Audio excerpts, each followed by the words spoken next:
हाय बच्चों, एकदम latest NTA की तरफ से कुछ क्लियरिफिकेशन आई है एफएक्यू के फॉर्म में।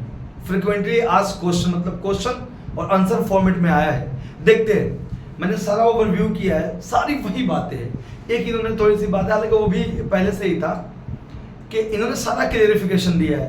अगेन उसी बात को रिपीट किया है जो पहले इन्होंने किया है, लेकिन फिर भी एक बार देखते हैं। इन्होंने ये भी बताया कि अगर सेम मार्क्स है फिर हमने रैंक को कैसे अरेंज किया है। देखते हैं। Frequently asked question related to post declaration of NEET 2024 result. कोई भी चीज नहीं है, सेम है, फिर भी मैं पढ़ते जा रहा हूँ स्पीड में। जो मेन काम की पॉइंट उन्होंने डिस्कस की है, इस पे सवाल उठे हिस्सा, उसको मैं इलाबोरेट करूंगा। What is the national eligibility cum interest, सब जानते हैं। उसके बाद क्या है, what is the mandate for the NTA for the conduct of national eligibility entrance test. तो एनटीए बताया कि भाई हम इसमें अंडर ग्रेजुएट मेडिकल एजुकेशन के लिए जितना भी मेडिकल इंस्टीट्यूशन है उसके लिए एग्जाम लेते हैं, ये सब कोई जानता है। When was the NEET conducted and result of the same was declared। ये चीज है कि कहाँ पे हुआ था और कब डिक्लेयर हुआ था result. What are the language, किस लैंग्वेज में दे सकते हैं, तेलुगु, कन्नड़ा, मलयालम, उर्दू, बंगाली, ये सब। इन हाउ मेनी सिटीज, कितने सिटीज में हुआ है, इसको भी बताया है। Which are the other organization which utilize the score of NEET, the result of NEET be utilized by other entities of central and state government। State government भी nursing के लिए भी इसका यूज कर सकती है, कई कॉलेजेस तो फार्मेसी के लिए भी यूज करती हैं। ये बात इन्होंने लिखा है, ये सब जानते हैं। मेरा यहाँ से होता है इस साल में जो बच्चों के क्वेश्चन रेज्ड हुए हैं, यहाँ से आंसर देने की कोशिश की एनटीए ने। Frequently asked question related to post declaration of NEET result. पहला, what is the role of NTA in the, ये इसने बता दिया अपना रोल। What are the highlights of NEET 2024, ये हाइलाइट्स इन्होंने दिया है जो ऑलरेडी पहले भी दे चुके हैं। फिर इन्होंने बोला is there any increase in registration. इन्होंने बोला कि हाँ भाई, मेल में इतना टोटल नंबर में हुआ है, जिसमें से इतने मेल में और 7.84 इन फीमेल में इंक्रीज हुआ है। एससी एसटी ओबीसी में भी इंक्रीज हुआ है।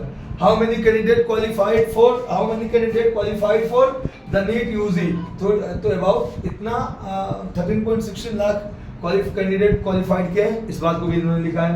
उसके बाद ये सारी बातें लिख दी हैं। उसके बाद मेन क्वेश्चन है कि कहाँ से बहुत ज्यादा बच्चों ने क्वालिफाई किया है, उत्तर प्रदेश, उसके बाद महाराष्ट्र, उसके बाद राजस्थान। सिलेबस में इन्होंने बोला है कि हाँ भाई सिलेबस रिड्यूस हुआ है, पिछले साल के कंपैरिजन में 25% रिड्यूस हुआ है सिलेबस। चलिए अब बात यहाँ से आती है, did the candidate get an opportunity to challenge the provisional answer key. इन्होंने क्लियर लिया कि हाँ हमने ये चांस दिया था, ऑब्वियस दिया था इन्होंने चांस। उसके बाद did the candidate get any opportunity to view their home, yes इन्होंने ये भी लिखा है। अब यहाँ पे इन्होंने लिखा है what was the role of grievances redressal committee. इन्होंने बोला है कि हमने सीसीटीवी फुटेज देखकर इन सब चीजों को देखकर एक्सपर्ट की टीम बनाई, जो पहले भी बता चुके हैं, ताकि ग्रीवांसेस को लॉस ऑफ टाइम को कॉम्पेंसेट किया जा सके। How are the compensatory marks calculate, पहले भी इन्होंने बता दिया है कि ऑनरेबल जो कोर्ट है अपेक्स कोर्ट, उसके एक डिसीजन पे पहले भी इसका वीडियो बनाया, उस पे इन्होंने कॉम्पेंसेटरी मार्क्स दिया है। इन्होंने इसको भी क्लियर किया, 718 एंड 79 सेम आंसर दिया इन्होंने। चलिए बाकी सब कुछ सेम है। बाकी इन्होंने फिर इसमें why the answer key was change from one correct option to multiple correct option of physics. फिर इन्होंने कहा कि ओल्ड एनसीईआरटी और न्यू एनसीईआरटी में डिस्क्रिपेंसी थी, इसलिए हमने एक्सपर्ट का ओपिनियन लिया और दोनों में मार्क्स दे दिए। फिर इन्होंने सीसीटीवी की बात की, तो इन्होंने कहा है कि हाँ भाई सीसीटीवी में जहां जहां एग्जाम कराए थे इस पर्पस के लिए यूज किया गया। उसके बाद what measure were taken by NTA to prevent malpractice, वो भी सब लिखा है कि सीसीटीवी वगैरह जहां पे इंस्टॉल होते एग्जामिनेशन हॉल में बायोमेट्रिक वेरिफिकेशन वगैरह करके हम जान रहे थे। बिल्कुल अच्छा what action NTA is taking on unfair means, ये जो एक्शन लेंगे ये भी बता रहे हैं। अच्छा अब इन्होंने कहीं ये नहीं बताया, जरा ये भी सुनते हैं। What are the criteria for inter candidate for tie breaking. ये बात क्या है कि अगर सब सेम मार्क्स आ जाए तो हम किसको रैंकिंग कैसे बनाएंगे। तो इन्होंने बताया कि जो कैंडिडेट बायो में हायर परसेंटाइल पाते हैं उनको हम रैंकिंग ऊपर करेंगे, उसके बाद केमिस्ट्री का देखेंगे, उसके बाद फिजिक्स का देखेंगे। ऐसे ही देखेंगे candidate with less proportion of number of attempt, जिन बच्चों ने कम इनकरेक्ट ऑप्शन अटेंड किया है उनको देखेंगे। Candidate with late proportion of number of bio में कम अटेंड किया है उसके बाद देखेंगे। ऐसे ही करके फिजिक्स केमिस्ट्री में देखेंगे। ये तब है जब टाई ब्रेक हो जाए, बस मार्क्स सेम आ जाए, उसके बाद हम रैंक कैसे अरेंज किए हैं उसके लिए इन्होंने एक क्राइटेरिया बताया। बहुत अच्छा। लेकिन फिर उन्होंने सेम कंडीशन दिया जो पहले प्रेस रिलीज में रिलीज किया था इसके लिए कि भाई हमारा डिस्क्रिपेंसी नहीं है तो सही यार। मैंने पहले भी वीडियो में बताया कि यही पे तो डिस्क्रिपेंसी है 2023 में 2024 में। डबल हो जा रहा है। आप देखिए बाकी से फिर उन्होंने वही बात कही है, इनको ये दिखता नहीं है कि हम जो डेटा दे रहे हैं उसी डेटा में इतना फर्क है इन दोनों के बीच में, इन दोनों के बीच में। चलिए अब आगे देखते हैं। इन्होंने फिर ये कहा है, यहाँ भी देखिए सेम चीज का है कि 2023 में 20 लाख के अप्रोक्स थे, 2024 में 23 लाख थे। आप इन्हीं के डेटा देखिए जाकर, 2022 में 17 लाख थे, तो 17 से 23 लाख बढ़े अप्रोक्स, और 20 से 23 फिर 3 लाख बढ़े, तो इसमें इंक्रीज कहाँ हो गया बहुत ज्यादा, ठीक है ना।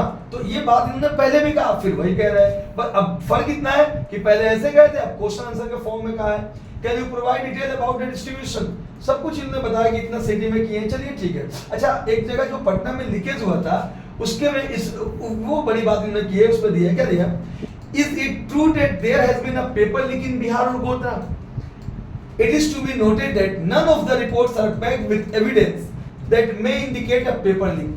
कोई इनके पास कोई एविडेंस नहीं है, मतलब एविडेंस नहीं आया है, या जो भी लोग कह रहे हो कोई बैक्ड एविडेंस नहीं है कि पेपर लीक्ड हुआ था।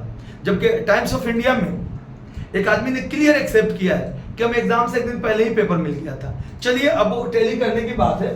These cases seem to be related to cheating। ये कह रहे हैं कि वो जो केसेस हुई थी वो शायद चीटिंग के है, न कि पेपर लीक का।